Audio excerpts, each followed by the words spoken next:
20 जुलाई 1969 ये वो ऐतिहासिक दिन था जिस दिन इंसान ने चांद पर पहली बार कदम रखा था। नासा के अपोलो 11 मिशन के दौरान 3 एस्ट्रोनॉट्स चांद पर गए थे। ये थे नील आर्मस्ट्रॉन्ग, बज एल्ड्रिन और माइकल कॉलिंस। इनमें से जो नील आर्मस्ट्रॉन्ग थे वो अपोलो 11 मिशन के कमांडर थे और बज एल्ड्रिन ल्यूनर मॉड्यूल के पायलट थे, जबकि Michael Collins command and service module के पायलट थे। इनमें से कमांड एंड सर्विस मॉड्यूल को चांद के ऑर्बिट में ही बने रहना था। सिर्फ ल्यूनर मॉड्यूल को ही चांद की सतह पर लैंड करना था, जिसमें बैठे थे नील आर्मस्ट्रॉन्ग और बज एल्ड्रिन। परंतु इनका चांद पर जाने और वापस से धरती तक का सफर बहुत ही जोखिम भरा था। इतना जोखिम भरा कि वे शायद पृथ्वी पर वापस ही ना पाते, क्योंकि ऐसा कभी कभी होता कि हम जो प्लान करते हैं ठीक वैसा नहीं होता। ठीक ऐसा ही नासा के साथ भी हुआ, क्योंकि नासा के प्लान के मुताबिक ठीक वैसा नहीं हुआ जैसा नासा ने सोचा था। कई ऐसी परेशानियां सामने आई जिसे देखकर लग रहा था कि अब तो भगवान ही जाने आगे क्या होगा। इस मिशन में तीनों एस्ट्रोनॉट्स के बचने के चांस बहुत ही कम थे कि उस समय के अमेरिकी प्रेसिडेंट रिचर्ड निक्सन ने तो पहले से ही एक अल्टरनेटिव स्पीच भी तैयार कर ली थी, जिसमें उन्होंने लिखा था, Fate has ordained that the man who went to the moon to explore in peace will stay on the moon to rest in peace. This brave man, Neil Armstrong, Buzz Aldrin, know that there is no hope for their recovery, but they also know that there is a hope for mankind in their sacrifice. इसका मतलब यह था कि जो भाग्य ने उनके लिए ठहराया है अथवा किया है, जो लोग शांतिपूर्ण निरीक्षण करने के लिए चंद्रमा पर गए थे वे वहीं पर शांतिपूर्ण आराम करने के लिए चंद्रमा पर रहेंगे। वे बहादुर पुरुष नील आर्मस्ट्रॉन्ग और एडविन एल्ड्रिन जानते हैं कि उनके ठीक होने की कोई उम्मीद नहीं है, लेकिन वे यह भी जानते हैं कि उनके बलिदान में मानव जाति के लिए आशा है। आप इस स्पीच को इंटरनेट पर पढ़ भी सकते हैं। आखिरकार क्या होने जा रहा था उन तीनों एस्ट्रोनॉट्स के साथ, जिसकी वजह से प्रेसिडेंट को ऐसी स्पीच पहले से ही तैयार करनी पड़ी। आज हम इसी के बारे में आपको इस वीडियो में बताएंगे। नमस्कार मित्रों, तो स्वागत है आपका हमारे चैनल द रहस्य टीवी वर्ल्ड में। 16 जुलाई 1969 को अपोलो 11 मिशन लॉन्च किया जाता है। इस अपोलो 11 मिशन का जो स्पेसक्राफ्ट था उसके 3 हिस्से थे, कमांड मॉड्यूल, सर्विस मॉड्यूल और लूनार मॉड्यूल। पहले दोनों को एक साथ रखकर CSM बोला जाता है और तीसरे हिस्से को ल्यूनर मॉड्यूल। इनमें से जो लूनर मॉड्यूल था सिर्फ वही हिस्सा अलग होकर चांद पर लैंड करेगा और कमांड एंड सर्विस मॉड्यूल चांद के ऑर्बिट में ही चक्कर लगाएगा। चांद के ऑर्बिट का चक्कर लगा रहे कमांड एंड सर्विस मॉड्यूल में बैठे थे माइकल कॉलिंस और लूनार मॉड्यूल में बैठे थे नील आर्मस्ट्रॉन्ग और बज एल्ड्रिन। लूनार मॉड्यूल में बैठे नील आर्मस्ट्रॉन्ग और बज एल्ड्रिन को वापस से धरती पर आने के लिए लूनार को चांद के ऑर्बिट में चक्कर काट रहे कमांड एंड सर्विस मॉड्यूल से अटैच होना था, जिसमें तीनों एस्ट्रोनॉट्स बैठकर धरती पर वापस आ पाएंगे। इस स्पेसक्राफ्ट को लॉन्च करने के लिए एक सैटर्न V5 रॉकेट का इस्तेमाल किया गया। लॉन्च से पहले इस रॉकेट में 1 मिलियन केरोसिन, लिक्विड ऑक्सीजन और लिक्विड हाइड्रोजन लोड किया गया। इस पूरे रॉकेट का वजन लगभग 30 लाख किलो था। इसकी मदद से स्पेसक्राफ्ट अर्थ के ऑर्बिट में पहुंचा। 10 मिनट से भी कम का समय लगा इन्हें अर्थ के ऑर्बिट में पहुंचने में। फिर इन्होंने अर्थ के 1.5 चक्कर लगाए और फिर इनको मिशन कंट्रोल से परमिशन मिल गई। मिशन कंट्रोल धरती पर मौजूद था। उन्होंने कम्युनिकेट करके परमिशन दे दी कि ट्रांसलूनर इंजेक्शन कर लिया जाए, मतलब धरती के ऑर्बिट से निकलकर चांद के ऑर्बिट की तरफ स्पेसक्राफ्ट को मोड़ लिया जाए। अर्थ के ऑर्बिट से भी बाहर निकलने के लिए सैटर्न V5 रॉकेट का ही इस्तेमाल किया गया। अब रॉकेट की तीसरी स्टेज थी। ये सब लॉन्च के 5 घंटे के अंदर ही हो गया। इसके बाद चांद तक पहुंचने में उन्हें कई दिनों का समय लगा। एस्ट्रोनॉट्स ने अंदर बैठकर इंतजार किया, कभी खाना खाया, कभी अपनी फोटोज क्लिक की और कभी सोए। 19 जुलाई 1969 लगभग 4 लाख किलोमीटर ट्रैवल करने के बाद अपोलो 11 का स्पेसक्राफ्ट चांद के ऑर्बिट में पहुंचा।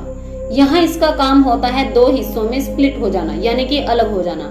Command and service module lunar module से अलग हो जाता है। कमांड मॉड्यूल में बैठे थे माइकल कॉलिंस और लूनर मॉड्यूल में बैठे थे नील आर्मस्ट्रॉन्ग और बज एल्ड्रिन। ल्यूनर मॉड्यूल को नाम दिया गया ईगल और जिस हिस्से में माइकल कॉलिंस बैठे थे उस हिस्से को नाम दिया गया कोलंबिया, जो कि उसका निकनेम था। कमांड एंड सर्विस मॉड्यूल का काम था चांद के ऑर्बिट में ही बने रहकर चांद के चारों तरफ चक्कर लगाना। सिर्फ लूनार मॉड्यूल ही चांद की सतह पर लैंड कर सकेगा, जिसमें नील आर्मस्ट्रॉन्ग और बज एल्ड्रिन बैठे थे।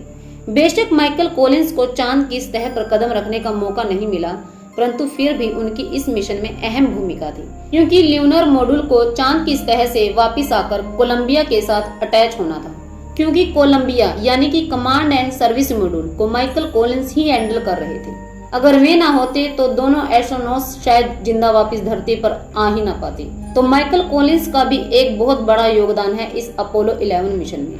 ठीक 8:10 पर एक अलार्म बजने लग जाता है। नील आर्मस्ट्रॉन्ग और बज एल्ड्रिन नहीं जानते थे कि इस अलार्म का मतलब क्या है। वे मिशन कंट्रोल से पूछते हैं कि अब क्या किया जाए।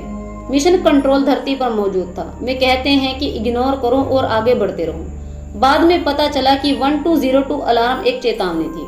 जो अपोलो का गाइडेंस कंप्यूटर था वो ओवरलोड हो चुका था।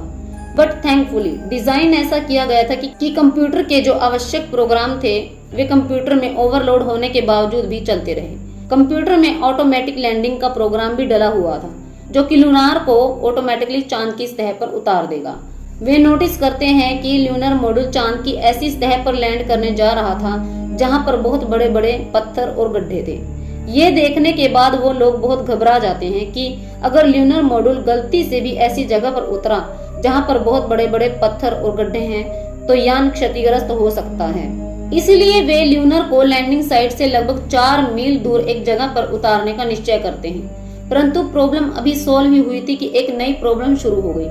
8:16 पर बज एल्ड्रिन फ्यूल का इंडिकेटर चेक करते हैं। सिर्फ 5% फ्यूल बचा है। इतने कम फ्यूल को देखकर मिशन कंट्रोल एक काउंटडाउन शुरू कर देता है। ये काउंटडाउन ही डिसाइड करेगा कि लैंड करें या फिर इस मिशन को अबॉर्ट कर दिया जाए। फाइनली सिर्फ 30 सेकंड ही बचे थे इस काउंटडाउन में। तभी नील आर्मस्ट्रॉन्ग धरती पर एक मैसेज भेजते हैं कि ईगल सक्सेसफुली लैंड हो चुका है। जिस जगह पर ईगल उतरा था उस जगह को नाम दिया गया ट्रैंक्विलिटी बेस।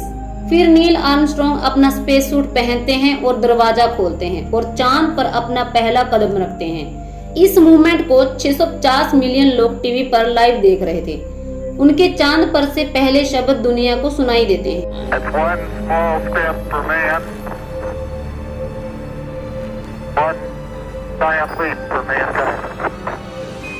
इनके पीछे बज एल्ड्रिन भी चांद की सतह पर अपना कदम रखते हैं। ये करीब अगले 2.5 घंटे तक चांद की सतह से मिट्टी और पत्थरों के सैंपल कलेक्ट करते हैं, फोटोज खींचते हैं और कई साइंटिफिक इंस्ट्रूमेंट भी चांद की सतह पर सेटअप करते हैं। वे चांद की सतह से 23 किलो पत्थर कलेक्ट करते हैं और एक अमेरिकन झंडा भी चांद की सतह पर लगा देते हैं। इसके साथ ही एक प्लेट जिस पर लिखा था here man from the planet earth first set foot up on the moon, July 1969, we came in peace for all mankind, उसे भी चांद की सतह पर लगा देते हैं। ल्यूनर मॉड्यूल को लगभग 21 घंटे तक चांद पर रहना था और फिर उसे वापस ऊपर जाकर सीएसएम से अटैच होना था। आपको ये सब जानकर लग रहा होगा कि इतनी सी छोटी सी गलती के बाद अब तो उनकी चंद्रमा पर सफल लैंडिंग हो चुकी है और चंद्रमा पर जाने का मिशन सफल हो चुका है। परंतु असली परीक्षा तो उनकी चांद से धरती पर आने की थी।